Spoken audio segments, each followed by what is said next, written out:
먼저 박주필님께서 이제 말씀하셨던 이재명 안동 발언, 그렇죠? 사실 뭐 대한민국 국가 전통성을 부정하는 얼치기 역사관에 대해서 오히려 국민들이 이 정치인들을 참 걱정해야 될 그런 상황이 됐다 하는 것에 이제 통을 열기 시작하셨습니다.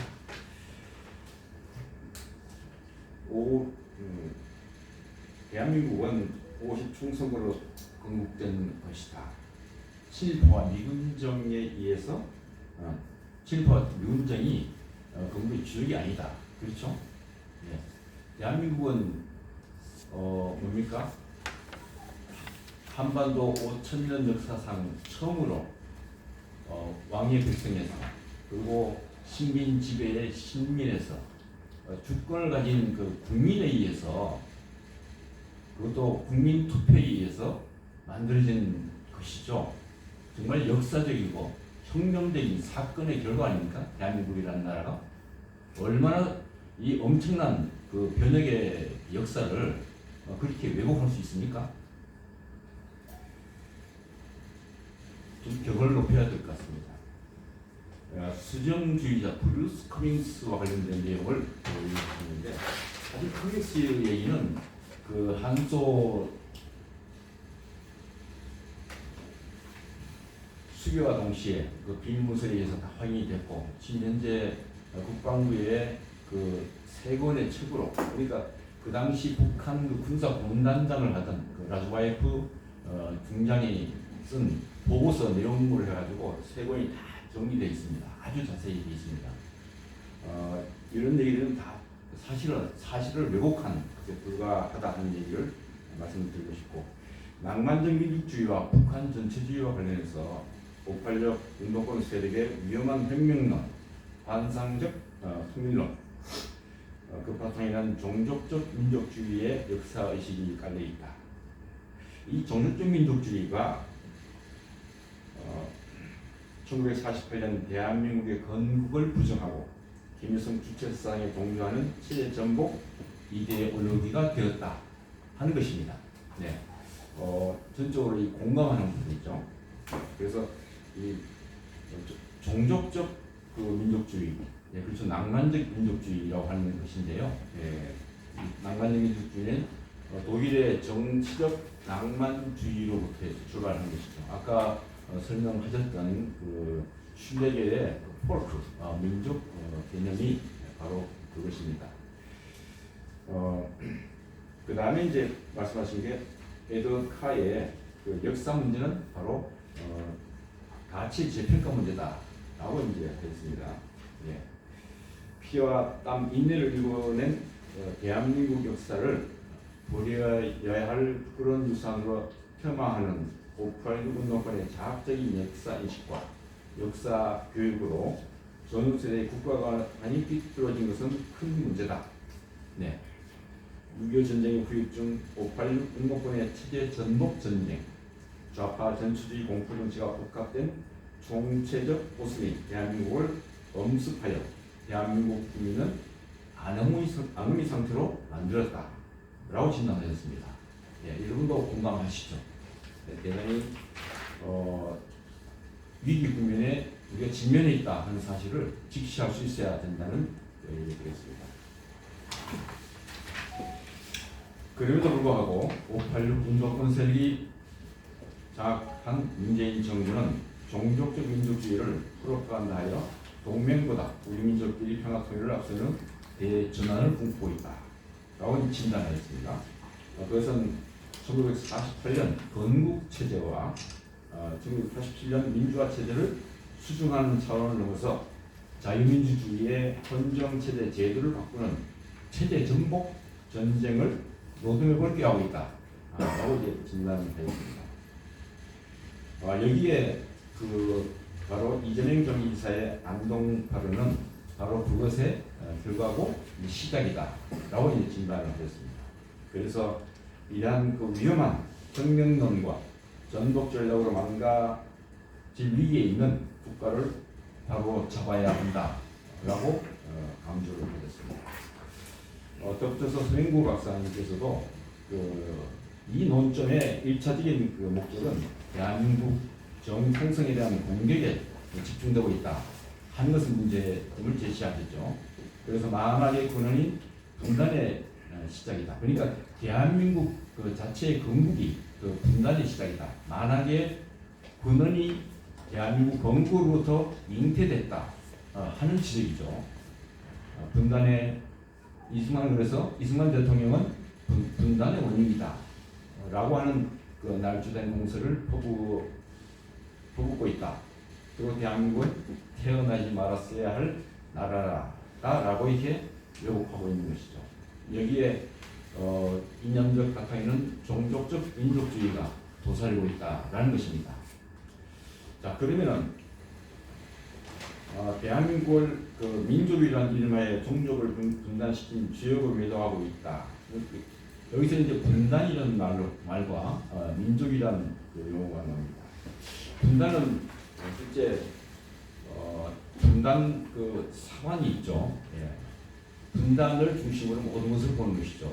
그러다 보니까 대한민국이 안 보입니다. 예. 거기는 통일 지상주의가 달려 있고 민족 통일 지상주의로 발전이 되죠. 그래서 대의원 변호사의 인식이라든가 여러 가지 그 사람들이 만들어낸 그 왜곡된 날조된 그 자료들에 보면은 이 분단 사관에 의해서 하나의 민족을 지향하는 그 논리를 이끌어냅니다. 그래서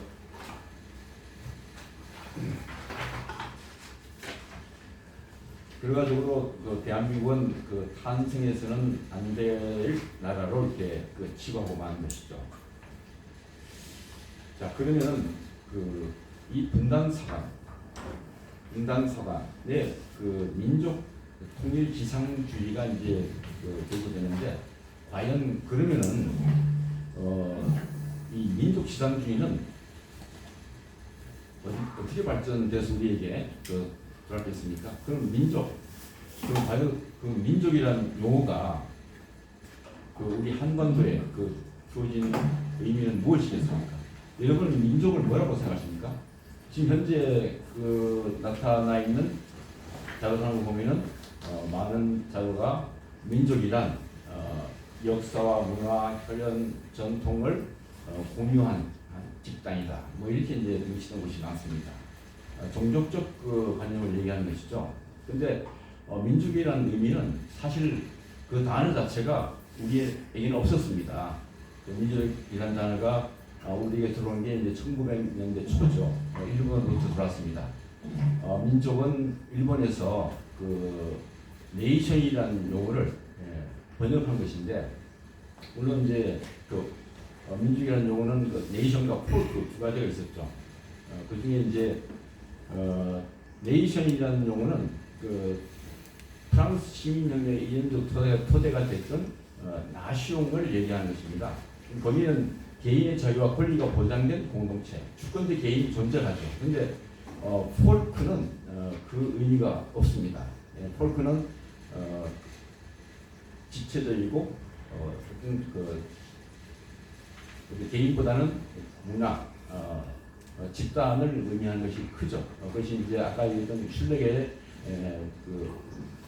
폴크와 연결된 부분입니다. 그것이 이제 일본으로 들어와서 우리에게 이제 전해졌는데, 그 민족 그 개념은 실제 공산권에서는 전혀 부정을 했던 부분이었죠. 북한이 이 민족 개념을 받아들일 때 김일성은 민족보다는 계급이 우선이다 해서 민족주의를 부정을 했었죠.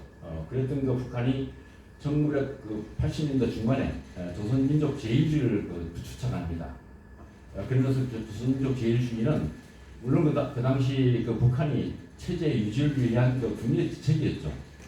그랬던 북한이 조선민족 제일주의 주창하면서 거기서 발전시켜가지고 2000년도에 남북 정상회담 때 우리 민족주의라는 말을 만들어냅니다. 뭡니까? 민족이라는 용어는 실제 우리에게 들어온 지 얼마 되지 않았지만은 북한은 그것을 부정하다가 1980년대 중반 이후에 그것을 받아들입니다. 이용하기 위한 것이죠.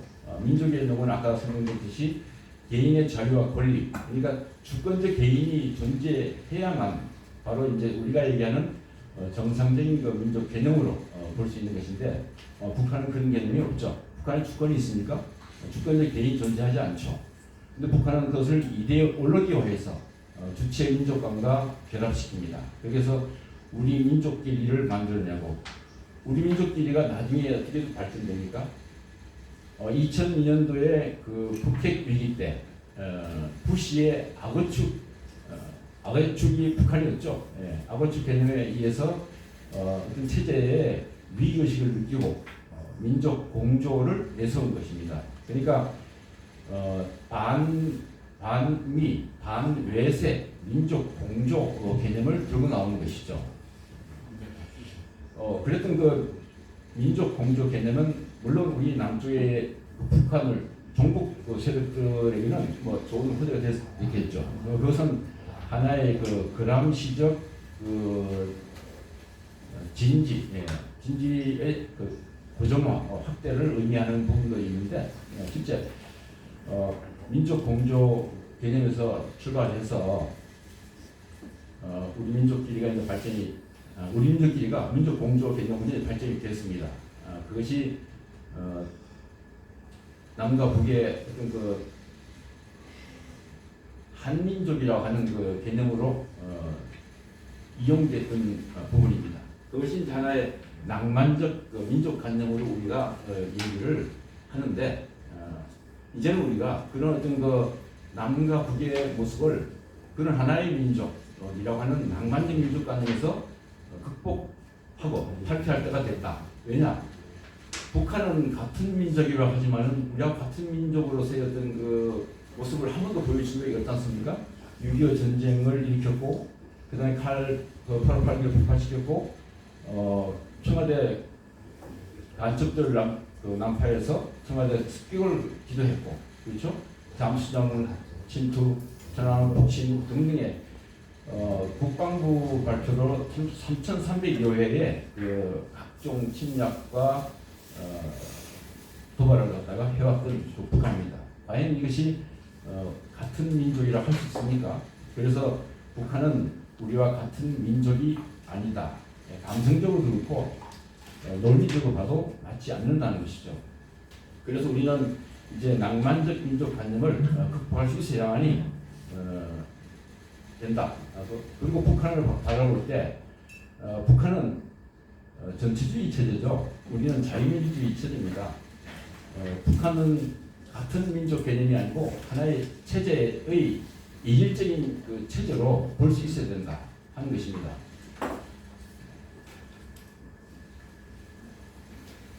독일의 그 파즈 특파원이 남과 북을 한 달간 가서 경험하고 그 귀국하는 그 내용이 있었습니다. 지구상에서 가장 그 이질적인 체제가 한반도의 남쪽과 북쪽에 존재하고 있다. 같은 민족이 될 수가 없죠. 그래서 우리는 북한을 볼 때 체제적 관점에서 바라볼 수 있어야 된다. 하나의 민족이라고 하는 관점에서 바라봐서는 안 된다. 하는 얘기를 꼭 들으시고요.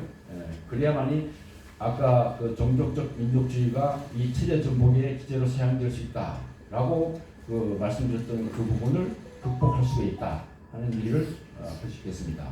근데 문제는 지금은 이제 국가 통수 차원에서 가지고 있는 생각이 문재인 대통령이 2009년 재작년이죠. 재작년 5월 7일날 독일 유력기관지인 프랑크푸르트 알게마이네 자이퉁지 프라지에 기고한 기고문 장문의 기고문이 있습니다. 거기에 남과 북의 관계를 남과 북은 함께 살아가야 될 생명 공동체다라고 얘기를 했습니다. 생명 공동체. 이건 민족 공조보다도 더 감성적이죠. 그렇죠. 그 당시에 어땠습니까? 북한은 핵을 개발 완료하고 미사일을 막 쏘고 있을 때죠. 북한이 핵을 개발하고 미사일을 쏴내도 남과 북은 함께 살아가야 될 생명 공동체다 하는 것은 말이 안 되지 않습니까? 그래서 우선 이 국가 리더십이 어떤 그 남과 북은 함께 살아야 할 생명 공동체다라고 하는 이런 낭만적 관념에 머물러서는 결코 북의 체제적 특성을 볼 수가 없다 하는 것입니다. 그래서 우리는 낭만적 이 민족 관념을 극복할 수 있어야만이 북한을 정상적인 국가들과 체제로 응대하고 정상적인 관계를 발전시켜 나갈 수 있을 것이다 하는 겁니다. 그래서 이번 그 대한민국 건국과 관련된 논란 그리고 그 논란에 그 근저에 있는 이 낭만적 그 민족관념 이것을 우리가 극복할 수 있어야 된다. 그러기 위해서는 우리가 어떻게 해야 할 것인가 하는 것에 연구를 하고 새로운 어떤 그 발전의 방향을 잡아나갈 수 있어야 된다. 거기에 우리는 어떤 그 우리 시빌 소사이어티의 그 발전 이것이 보다 그 중요한 하나의 지향점이 있지 않겠느냐. 그것이 곧 시빅 내셔널리즘과 연결되는 부분이다 하는 차원에서 말씀드리면서 이제 토론을 마치겠습니다. 예, 수고하셨습니다.